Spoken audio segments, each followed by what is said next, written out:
আম্মু সবাইকে সালাম দাও। সবাইকে জিজ্ঞেস করো সবাই কেমন আছে।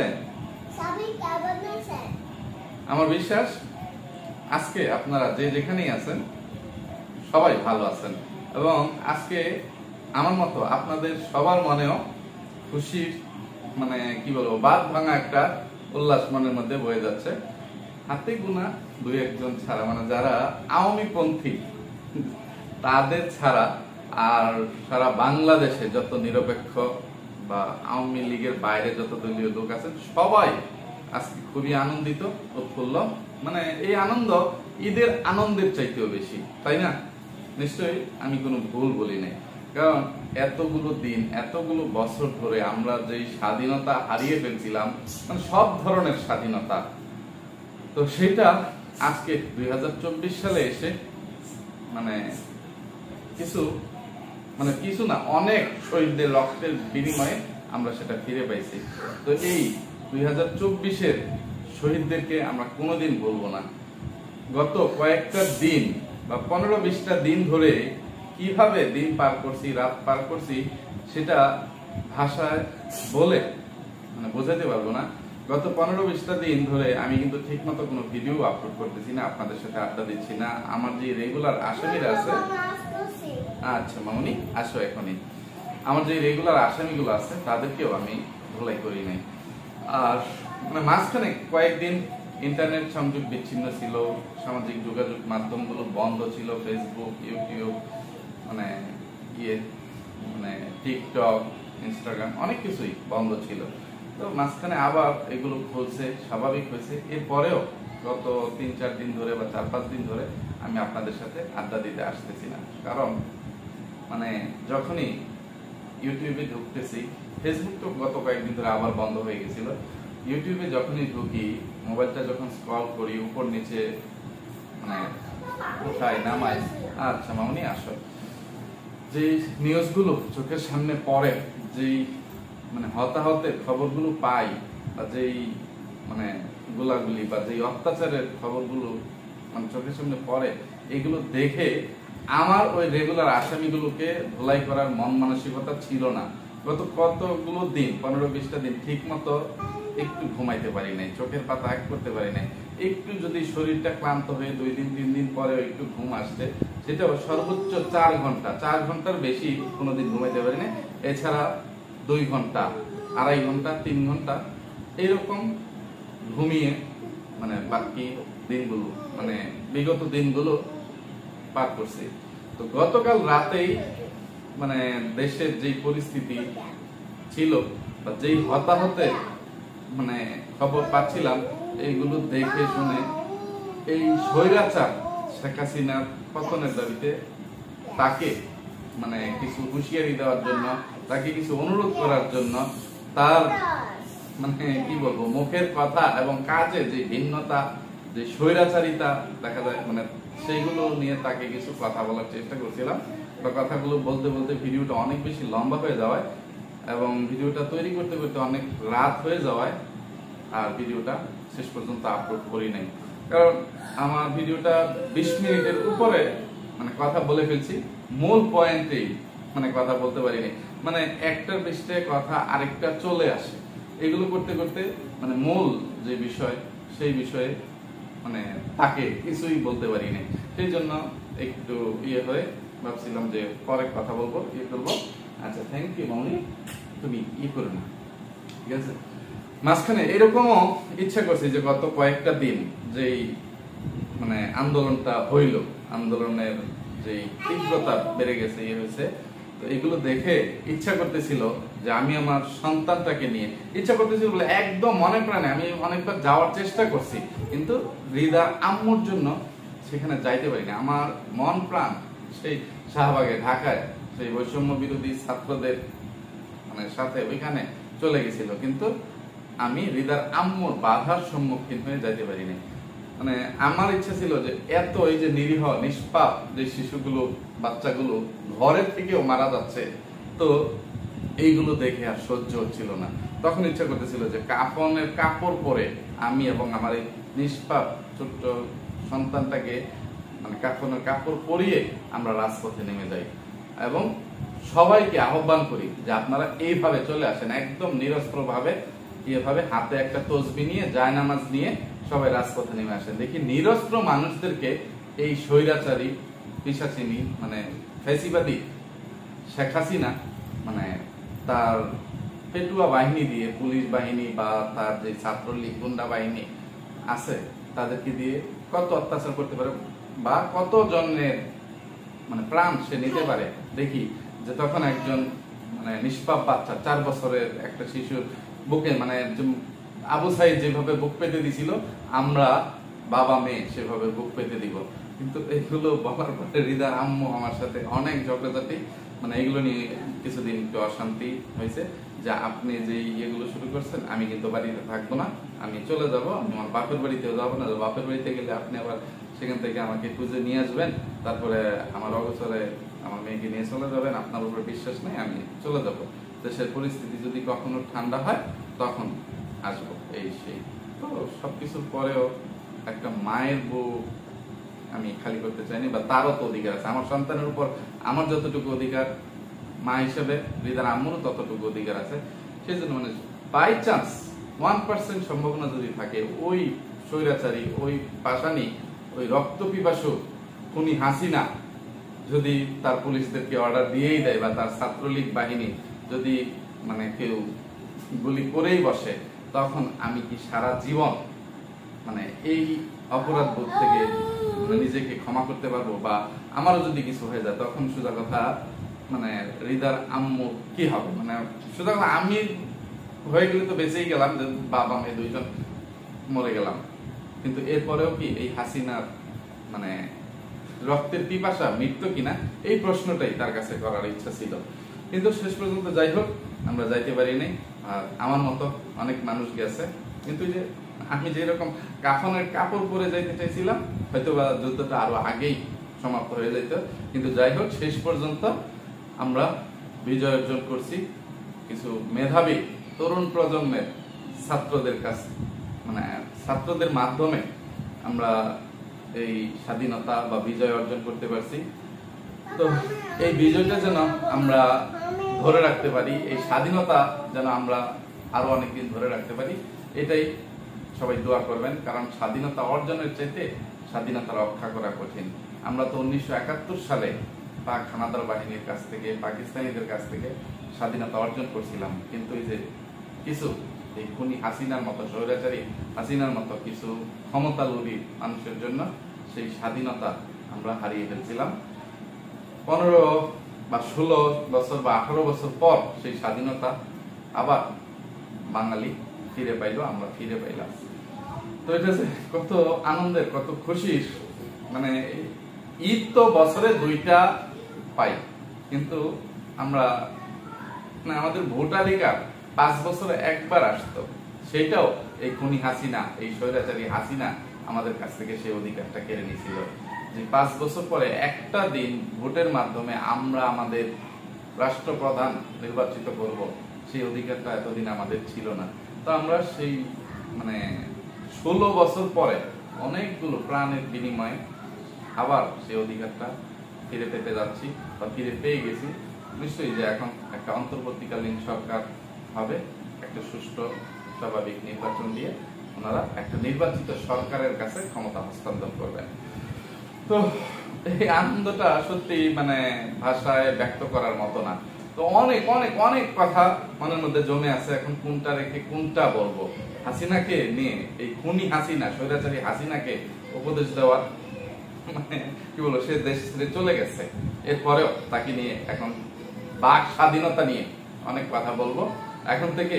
আর যে এতদিন পর্যন্ত যেভাবে বাক স্বাধীনতা কেড়ে নেওয়া হয়েছিল, আমি আমার যে রেগুলার আসামিদেরকে গোলাই করতাম, তাদেরকেও বাক স্বাধীনতা নিয়ে তাদের আসল নাম পরিচয় তুলে ধরে অনেকদিন ধরে কোনো কথা বলতে পারতেছি না। এখন থেকে আমি ওই ভণ্ড মুখদারি শয়তান কিডগার্ডেন দাঁতের বাগানকে তার রিয়াল নাম ধরে, যে ফাত্রা নাজনীন নিশি, ওই অমানুষের বাচ্চা কুলাঙ্গার দেশি কুত্তাকে, যে নাজমুল বাপ্পি, ওই মাগিনোর পাটক্ষেতের রানী ইবলিশের নানীকে এখন মাহিনোর তৃষা নামে ডেকে তাদেরকে আমি জুতা বিটা, ছাতা বিটা, ঠ্যাঙ্গা, আইতলা, বারদিন, তারপর মরিচ বাটা মানে ইত্যাদি ইত্যাদি আরো বিভিন্ন ধরনের শাস্তি দেওয়ার চেষ্টা করব। আর অন্যান্য আরো যেসব নোংরা অমানুষরা বা রাতের রাজা রানীরা আছে তাদেরকেও তাদের আসল নামগুলো বলে বলে এখন থেকে ইচ্ছা মতো বললেই হবে। আবার আমার কোলে রিদামণি চলে আসছে, তো এই জন্য মাঝখানে একটু ক্যামেরাটা বন্ধ করতে হয়েছিল। তো এখন আমি ওই ফ্যাসিবাদী স্বৈরাচারী শেখ হাসিনাকে উপদেশ দিব বা জ্ঞান বিতরণ করব, না তার যে দলের বা তার মন্ত্রিসভার যে চাটুকার দালাল মার্কা মানে ইয়েরা ছিল, মানে এমপি মন্ত্রীরা ছিল, তার দলীয় লোকজনরা ছিল, তাদেরকে একটু উপদেশ দিব বা তাদেরকে একটু ঠেঙ্গা মারবো। আমি মানে ইয়ে করতে পারতেছি না, একটা হজবরল লেগে যাচ্ছে। তো এক ভিডিওতে এত এত কথা বলে শেষ করা যাবে না।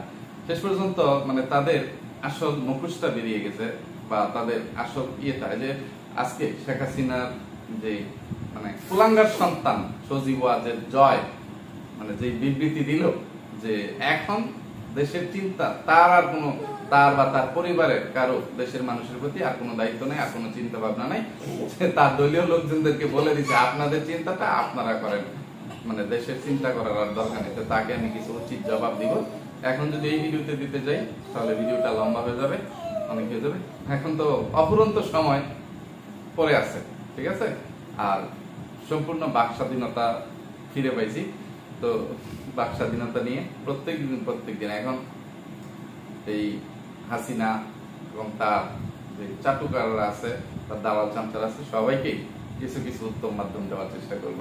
তো মানে আজকে সোজা কথা মানে এই আনন্দটা আপনাদের সাথে মানে কিভাবে মানে ইয়ে করব, উপভোগ করব, এটা ভাষায় প্রকাশ করব, মানে কি বলবো না, মানে আমার একটা হজবরল সত্যিই লেগে যাচ্ছে। কারণ এই আমি চাচ্ছি ছোট্ট আকারে ভিডিওটা শেষ করে দিতে, কিন্তু কথা বলা শুরু করলে কথা থামবে না, ঠিক আছে? তো আজকে ভিডিও বেশি লম্বা না বানাই, কালকে ভিডিও মানে গতকালকে আমি একটা ভিডিও বানাইছিলাম, যে ভিডিওটা বানাইছিলাম সেই ভিডিওটা অনেক বড় হয়ে গেছিল বা একটু হজবরল লেগে গেছিল, একটু গানও গেছিলাম, যে ওই গানটা একটু চুপ থাকো, আমি গানটা মনে করি। দেশটা তোমার বাপের নাকি করছো ছলা কলা, কিছু বললেই ধরছো চেপে জনগণের গলা।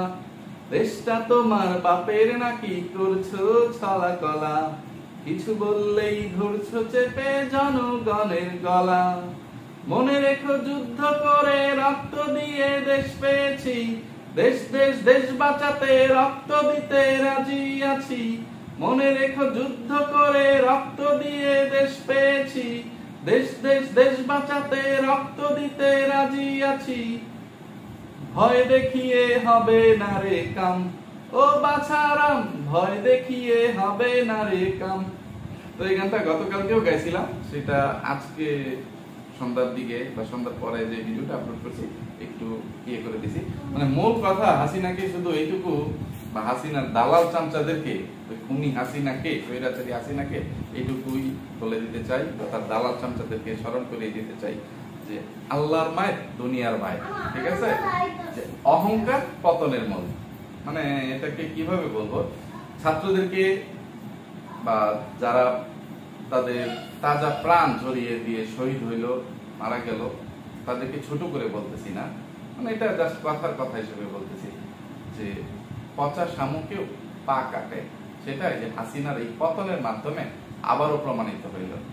অতীতেও বাংলার কোনো ছাত্র আন্দোলন বৃথা যায় নাই, এবারও এই 2024-এ এসে ছাত্ররা সেটা আবার প্রমাণ করে দিল এবং ইতিহাস করে দিল। এই ইতিহাস মানে স্বর্ণাক্ষরে হয়তোবা মানে ইতিহাসের পাতায় লেখা থাকবে যে কাউকে আন্ডার এস্টিমেট করতে নাই, বা ক্ষমতা থাকলেই সেটা মানে অপব্যবহার করতে নাই, এত অহংকার করতে নাই। অহংকার পতনের মূল। সে যেই ছাত্রদেরকে, যেসব মেধাবী তরুণদেরকে সে রাজাকারের নাতিপুতি হিসেবে মানে ইয়ে করছিল, তুচ্ছ তাচ্ছিল্য করছিল, তাদের কাছে তাকে হার মেনে নিতে হইল। তাদের দ্বারাই এই স্বৈরাচারী খুনি হাসিনার পতন হইল। তাই ক্ষমতা থাকলে মানে সেই ক্ষমতার অপব্যবহার করতে নাই, মানে অহংকার করতে নাই, ঠিক আছে? হাসিনা যদি এই কথায় রাজাকারের বাচ্চা বা রাজাকারের নাতিপুতি এটা না বলতো, হয়তো বা আজকে এই পরিস্থিতি তার দলের তার হইতো না, সে অতীতের মতোই ইয়ে করে ক্ষমতা কাটিয়ে নিতে পারতো। তারপরে বলে ফেলছিল তো ফেলছিল, ছাত্ররা যখন কিছু দফা দিছিল 9 দফা 6 দফা, তখন যদি সাথে সাথে সেই দাবিগুলো মেনে নিত তাহলেও হয়তো বা ইয়ে হইতো না। তাদেরকে উঠিয়ে নিয়ে এত অত্যাচার মানে অনাচার তাদের উপর করে তাদের মনকে বিষিয়ে তুলছে, তারা শেষ পর্যন্ত 1 দফা দিতে বাধ্য হয়েছে। এবং 1 দফা দেওয়ার মানে অসহযোগ আন্দোলনের প্রথম দিনেই মানে মার্চ ফর ঢাকা বা মার্চ টু ঢাকা এই প্রথম দিনেই হাসিনা দেশ ত্যাগ করলো।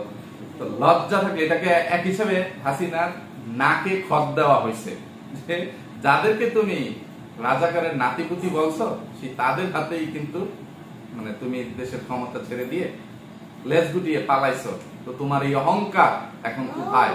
তোমার এই ঔদ্ধত্যপূর্ণ আচরণ কথাবার্তা কোথায় গেল? তোমার দলীয় দালাল চামচারা এখন কোথায়? আজকে তো কারো মুখ মানে ইউটিউব ফেসবুক মানে টেলিভিশন কোথাও দেখতে পাইলাম না। কাউয়া কা কা কা কা কা কাদের তাকে খুঁজে পাইলাম না। ঠিক আছে, কোন একটা চোর চোরটা মানে ইয়ে ভোটচুর ডাকাত কারো মুখ দেখতে পারলাম না। অনেক এমপি মন্ত্রী তো আগেই পালাইছে। হাসিনা আজকে তার ছোট বোনকে নিয়ে তার মানে অলিখিত জামাইয়ের সাথে তার মোদির কাছে চলে গেছে উগারতলা। উগারতলা না আগরতলা, আচ্ছা যাই হোক, যেখানে খুশি সেখানে যাক। সেই বাংলার মাটিতে মনে হয় না আর কোনোদিন ফিরে আসবে বা বাংলার মানুষ তাকে আর কোনোদিন ফিরে আসতে দিবে। আমি শুধু এইটুকুই সবাইকে বলতে চাই, এখানে আমার কথায় হয়তো বা এই যে আওয়ামী পন্থী অনেকের কাছে আমার কথা ভালো লাগবে না, তবুও বলতে বাধ্য হচ্ছি যে বাংলার মাটিতে আর হাসিনার ঠাঁই হবে না। এই খুনি স্বৈরাচারী হাসিনার ঠাঁই হবে না। যদি সে আসে হয়তো বা তার বিচার হবে এবং সেটা একদম মৃত্যুদণ্ড বা ফাঁসি মানে দেখতে চাই। এবং তার মৃত্যুদণ্ড হইলেও এই বাংলার মাটিতে এই স্বৈরাচারী খুনি হাসিনার যেন কবর না হয়, এইরকম একটা ব্যবস্থা যেন মানে দেশটা যেই শাসন করুক। আমি এখানে বিএনপির কথা বলবো না যে আমি নিজে বিএনপি সমর্থন করি বলে আমি বিএনপির একজন কর্মী হিসেবে মানে বিএনপি আসুক মানে এটা এখনই বলতেছি, যেই আসুক সে যেন গণতন্ত্র টিকিয়ে রাখে, মানুষের যে অধিকার সেই অধিকারটা মানুষকে দেয়, মানে এটাই মূল কথা। যে খুশি সেই আসুক, সে যেন মানে একজন ভালো শাসকের ভূমিকায় নিজের দায়িত্ব পালন করে, এই স্বৈরাচারী খুনি হাসিনার মতো মানে ক্ষমতা লোভী না হয়, মানে এতটা অত্যাচারী না হয়, এটাই মূল কথা। তো ভিউয়ার্স মানে কথা বললে সারা রাত বলা যাবে, সারাদিন বলা যাবে, কথা শেষ হবে না। তো মানে শুধু আজকে আপনাদের সাথে আনন্দটাই ভাগাভাগি করতে আসলাম, শেয়ার করতে আসলাম। তো আপনারা সবাই আমার জন্য দোয়া করবেন, সারা দেশবাসীর জন্য দোয়া করবেন। দেশে কিছু কিছু বিচ্ছিন্ন ঘটনা ঘটতেছে, এটা যেন অতি শীঘ্রই বন্ধ হয়ে যায়। মানুষের মানে এত দিনের একটা ক্ষোভ ছিল, মানে ঠিক আছে, এটা মানুষ মানে ইয়েতে মানে নিজের ইয়েটা ধরে রাখতে পারতেছে না। শব্দ করবা না, ঠিক আছে? তো সবাই ছাত্ররা মানে বিশিষ্ট বিশিষ্ট জনরা, সেনাবাহিনী, তারপরে তারেক রহমান সহ মানে সবাই মিলে আহ্বান জানাচ্ছেন যাতে সবাই একটু ধৈর্য ধারণ করেন। নিজের রাগ উঠবে আমার, তারপর আমি বকা দিব, ইয়ে করবো না। তো আচ্ছা যাই হোক, মানে সবাইকে শুধু এইটুকুই বলি, যারা দেশ থেকে আমার কথা শুনতেছেন, ভিডিও দেখতেছেন, তারা সবাই একটু ধৈর্য ধারণ করেন। কারো উপরে আপাতত মানে রাগ খুব জিদ ঢেলে দিবেন না, প্রতিশোধ পরায়ণ হবেন না, একটু ধৈর্য ধারণ করুন। মানে দেশে একটা নির্বাচিত সরকার আসার আগ পর্যন্ত কোনো বিশৃঙ্খলা তৈরি করবেন না, বা এর পরেও যেন আর কোনো বিশৃঙ্খলা না হয়। এই আকামি লীগ বা আওয়ামী লীগ, দাওয়ামী লীগ, এসব খনি লীগ এমনিতেই তো ইঁদুরের গর্তে লুকিয়ে থাকবে, তারা মাথা চারা দিয়ে আর কোনোদিন এই বাংলার মাটিতে ইয়ে করতে পারবে না। কারণ তারা বাংলাদেশিদের উপরে, বাঙালিদের উপরে এতগুলো বছর ধরে, 15-16 বছর ধরে যে অত্যাচার অনাচার করছে, অনেক পাকিস্তানি হানাদার বাহিনীরাও সেটা করে নাই। এই 24-এ এসে এই পাকিস্তানি মানে এই আওয়ামী লীগ, এই স্বৈরাচারী হাসিনা তার গুন্ডা বান্ডা বাহিনী দিয়ে যেভাবে বাঙালিদের উপর অত্যাচার অনাচার করছে, এটা মানে মুরব্বীদের কাছে শুনছি বা ইতিহাস থেকে আমরা জানতে পারছি যে হানাদার বাহিনীরাও এতটা নির্মমতা দেখায় নাই, ঠিক আছে। সেটা তো ভিন দেশ থেকে এসে এগুলো করতেছিল, যে লুঙ্গি খুলে খুলে চেক করতো যে সে মুসলমান না হিন্দু। মুসলমান হইলে কিছুটা ছাড় পাইতো, হিন্দু হইলে একদম হত্যা করে ফেলতো, ইয়ে করতো। এইরকম এই যে মানে তার বিরুদ্ধে কেউ কোনো ফেসবুকে ইউটিউবে কোথাও কোনো স্ট্যাটাস দিচ্ছে কিনা এগুলো চেক করে পুলিশ দ্বারা নির্যাতন করা হয়েছে, ইয়ে করা হয়েছে। তো এই খুনির, এই ফেসিবাদী স্বৈরাচারী হাসিনার বাংলার মাটিতে কোনো ঠাঁই দেওয়া উচিত তাকে? এটা সবার কাছে, সবার বিবেকের কাছে আমি প্রশ্ন করলাম। তো যাই হোক, কথা একটার পৃষ্ঠায় আরেকটা চলে আসতেছে, কথা বড় হয়ে যাচ্ছে। তো আজকে আর কথা না বাড়িয়ে আজকের মতো এখান থেকে বিদায় নিচ্ছি। তো আল্লাহ যেহেতু আমাদের উপর, পুরো দেশবাসীর উপর একটু মুখ তুলে তাকাইছেন, যে চাইছেন আমাদের উপর রহমত বর্ষিত করছেন, তা আমরা সেটার জন্য শুকরিয়া আদায় করি। এবং যেসব শহীদদের রক্তের বিনিময়ে, ছোট ছোট নিষ্পাপ বাচ্চাদের রক্তের বিনিময়ে, তাজা প্রাণের বিনিময়ে আমরা এই স্বাধীনতাটা আবার ফিরে পাইলাম, এই স্বাধীনতাটা যেন আবার আমরা ধরে রাখতে পারি, সেটাই মানে আমাদের প্রত্যাশা। এটাই সবাই মন থেকে দোয়া করবেন। তো আজকের মতো এখান থেকে বিদায় নিচ্ছি। সবাই ভালো থাকবেন, সুস্থ থাকবেন, নিরাপদে থাকবেন। আমার জন্য, আমার পরিবারের জন্য, আমার দুটো সোনামণির জন্য মন থেকে দোয়া করবেন। আল্লাহ হাফেজ, আসসালামু আলাইকুম।